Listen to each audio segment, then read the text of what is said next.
Hello and welcome to Star Citizen Sunday with me, Ryan, aka Sifu Messiah. This is a weekly show which covers everything from the world of Star Citizen over the past week. Links can be found in the description for everything we discuss, so let's get on with it. So this week we have the usual 10 for and around the verse. We give away a Squadron 42 and Star Citizen game package, plus Reverse the Verse drops some huge 2.2 details, so do stay tuned. If you are still to sign up to the RSI website, please use my referral code as shown on screen or in the description, and you'll receive 5,000 United Earth credits which can be spent in the Voyager Direct store for your ships, your character, or whatever you choose. You don't have to spend anything to sign up. It's only once you pledge that I'll be granted an RP point, which will get me some little rewards in the future. So just a quick heads up for those who prefer to listen to Star Citizen Sunday on the move. I'm in the process of adding all of the episodes of Star Citizen Sunday to SoundCloud, which gets them into an MP3 format, so be sure to follow me on there. Today's episode will be up a little later. Once it's on there, I will be adding them also to iTunes as podcasts, so again, be sure to check it out. Okay, so kicking off this week, we have 10 for the developers. This time it was Randy Vasquez, who is an associate producer. Well done on your promotion. And Vincent Sinatra, who is the QA lead. Now, I didn't include every question. I've only included 4 of them because the majority were about the issue council and reporting bugs. And it's addressed in one question pretty much throughout. So, starting with the first question, what aspects of the game do you find frustrating? What would you change given the scope and resources? And Vincent said the holo table. He just doesn't like it. They say they're testing it to get it changed, and I cannot agree more. It is a nightmare trying to fiddle around with the holo table. It's difficult to figure out, and hopefully they'll get it into Crusader so we can start using our ship loadouts properly in Crusader without having to bounce back and forth to Arena Commander. Randy said the party system was something he would change. They are pushing a new version soon. He said he cannot give a date, but again, important to get this party system working. We struggle so much when trying to get more than 2 people in. Anyway, next question. What techniques or procedures do you recommend for us that want to hunt and report bugs, and how can we efficiently collect the information you need? And they say just be concise and clear. Include what you're doing before the visual problem. So if you went to Arena Command first and then you jumped into Crusader, put that in the report because sometimes that can be the issue. Bullet points are always good. And also when it comes to reporting your bugs, you have to put in your system spec. Just tell them exactly what you were doing as clearly as possible. So next question, what is the priority of developing things? Is it ships, places, or economy? What takes priority over other things like shipping over ship buying, or more to do in one place over more places to go? And they say that priority shifts daily if not hourly depending on what's happening. Everyone has their own focuses and priorities, so there's never a priority over another. If for example Crusader is broken, then that will become priority for a select group of developers, but not always a priority for other developers unassociated with that department. It is always a case-by-case basis on what the priority is, and it often comes down from the community, so if we're shouting about something that we want fixing, then they'll shift focus and their priority to that. So last question, can you share some of the goals for this year? What game features will we likely see in the short or medium term within this year? And Randy says he wants to get the ships pushed out on a better timetable. Each ship is obviously, he says, a special snowflake, so it's hard to tie down each release schedule. A lot of them are tied to different game mechanics. It's difficult to be able to put a timescale on each ship, but he just wants it to be more precise again so that we know what we're getting. And also they are redoing the shields and how they will work in regards to ballistic and laser weapon effects. It's all being redesigned for the better and also to help the players get some needed feedback with their shields. It's all coming soon, so patience is a virtue. Anyway, that was 10 for the developers, very short and sweet. Tell me your thoughts. So on to Around the Verse episode 2.19. Sandy and Ben started by saying that 2.2 is almost there. They're nearly ready for a PTU release. They will send it to the select few first. Also with 2.2, Squadron 42 packages will be released for purchase. We will hear more about 2.2 and what's going to be in 2.2 in Reverse the Verse up next. If you missed it, there was a BBC Click episode featuring Star Citizen. I'll show it in the background so you can watch it now. Very, very cool to see them getting the recognition they deserve. So news from around the verse, starting with CIG in LA. They're working hard on Caterpillar concepts. Very exciting. Design is working on shields. Character concept work is also ongoing. In Foundry 42 in the UK, Jake Ross was there, so there was no Austin, Texas update. Persistence is ongoing. They say they're creating a stable communication between the platform and the backend server. In terms of shopping, they're settling on a pricing formula for the items within the Sabre outlet. Basically what each item will cost, and also setting down on what will actually be in for the first release. You'll have the clothing option and then there'll be variants of that like colour and so forth. Foundry 42 in Frankfurt, they've looked ahead at the 2016 schedule. Chris is there prioritising things. Lots of stuff into procedural tech, but they cannot say just yet. Lots of discussions on asteroids and how they will be scalable. Huge amounts of talk on AI. They are pushing many boundaries, they say, so they really need to get it sussed. And they've also looked into the piping prototype. I assume this is to do with ship systems, how each component will talk to each other. Now, the Around the Verse interview was with Adrian Banniger, who is the senior art manager. He helps art directors run the art team a little more smoothly. Currently working on the Tavarian race concepts. After the Tavarian race is done in art, they will move on to the Espira Prowler. Do click the Around the Verse link below if you'd wish to watch the interview. After that, Mark Bent was there, who is the gameplay programmer, also the resident bug smasher, talking about DataForge, and DataForge holds all the metadata. At the moment, it's all XMLs, and it all used to be XML driven, but now this is going to help streamline and optimize the game and the workflow. Quite a technical interview, but again, do check the link and then use the appropriate times in the ATV video itself. The most valuable post goes to a chap called Ghost, who created a What is Star Citizen video. He did very well to compress it into 18 minutes, and the sneak peek is the Reliant pilot sharing grey box.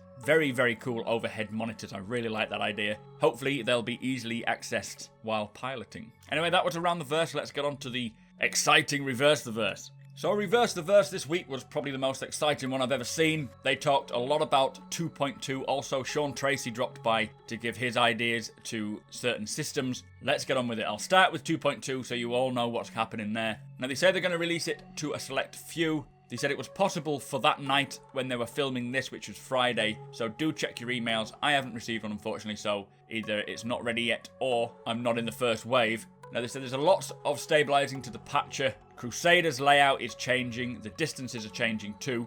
Flyable will be the Aegis Sabre, which is incredible. And hangar ready is the Xi'An Scout, which will look amazing in the hangar. Unfortunately, the Starfarer is still in the works. It's not ready yet. Now, also coming to 2.2 is the reputation system. So when people are firing at other people, they will get bounties on their head if they continue, allowing you to engage them and technically earn new EEC, but it's not persistent yet, so that won't happen. More on that later. They said there's a possibility of new FPS weapons as well. They are working on them to try and get them working to a decent standard so they can put them into the game, but that's not 100%. Also, the EVA system is getting an update, and one of the more exciting things is for 2.2 we're getting coolers and power plants, which we'll be able to swap out in Crusader. These will affect the performance, so they'll be on the Voyager Direct store. Now, shields will be coming with 2.3. The reason why they've put coolers and power plants before shields is because shields are far more complicated, so they're starting with simpler things, just getting the building blocks and getting them in first so they know how it works. They are doing a full revamp on shield and shield gameplay to make it more interesting and useful, but that should be with the 2.3 patch, not 2.2. Now, there's a thread in the forums for pictures of your favourite single-seater fighter ship, non-Star Citizen fighter ships. This is to help with the reference guide for the Drake Buccaneer, which is currently in concept, and it's going to be like the original Cutlass concept. So whatever the Cutlass was supposed to be before it became this two-seater ship, it is going to be concepted to that. So do put your ideas in. I think they know what the concept is already, but they just want to make this reference guide using your pictures. Now, they did say there's plans to do the Dragonfly. That has been confirmed. And also, they're going to start work on the Light Corvette 2. This is going to be an RSI ship and possibly called the Polaris, but it's not 100% yet. Now, onto the questions and answers. The first question is, can you buy glasses at Sabre?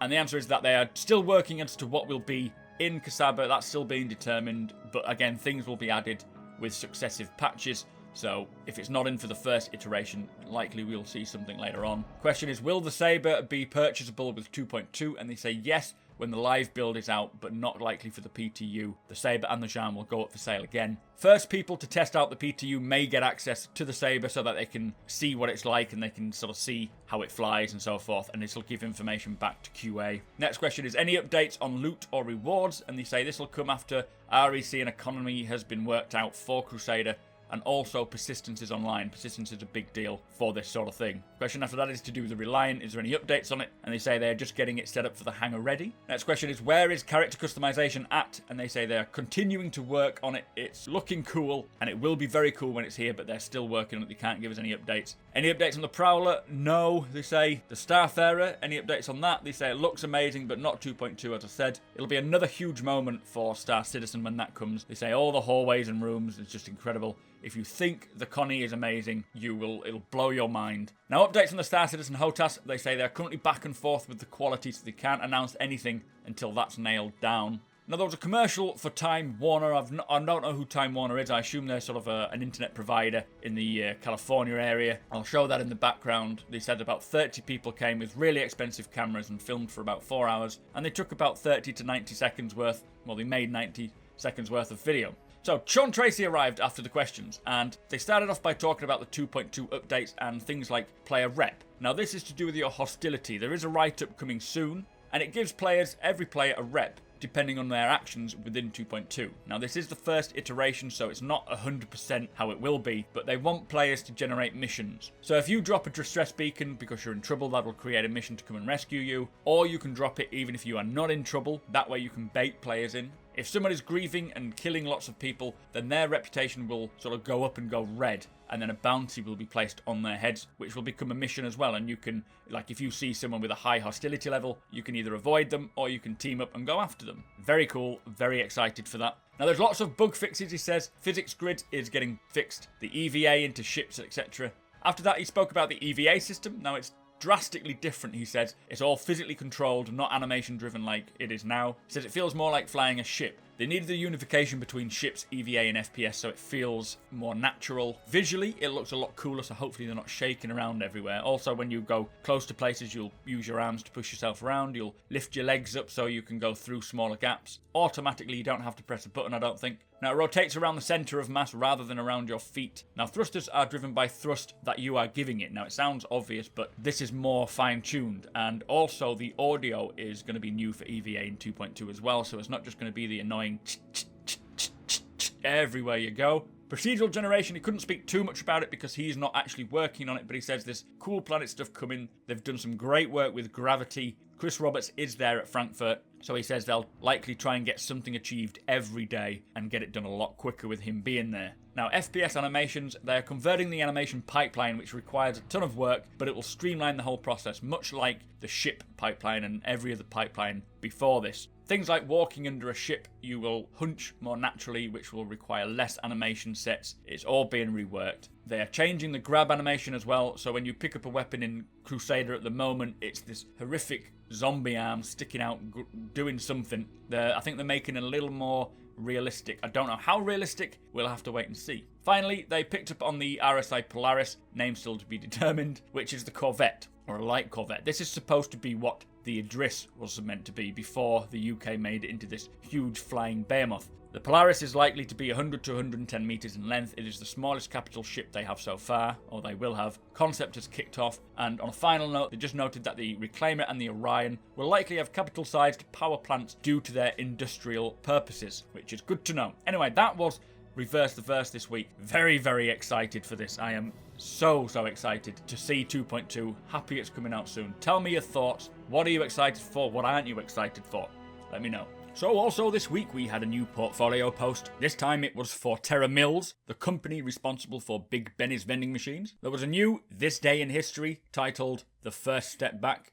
A link is in the description should you want to read that. And finally, for subscribers, the new Jump Point is available. I am still yet to read it, but I'm sure it's brilliant. So, as mentioned before, thanks to a subscriber named Captain Webby, we have a game package to give away to one lucky winner. The package consists of an Aurora LN, both Squadron 42 and Star Citizen, as it was bought before the split, plus some little extras. Now, this giveaway is intended for those who have not backed the game yet, so if you have a package already, we kindly ask you do not enter unless you are entering for someone else.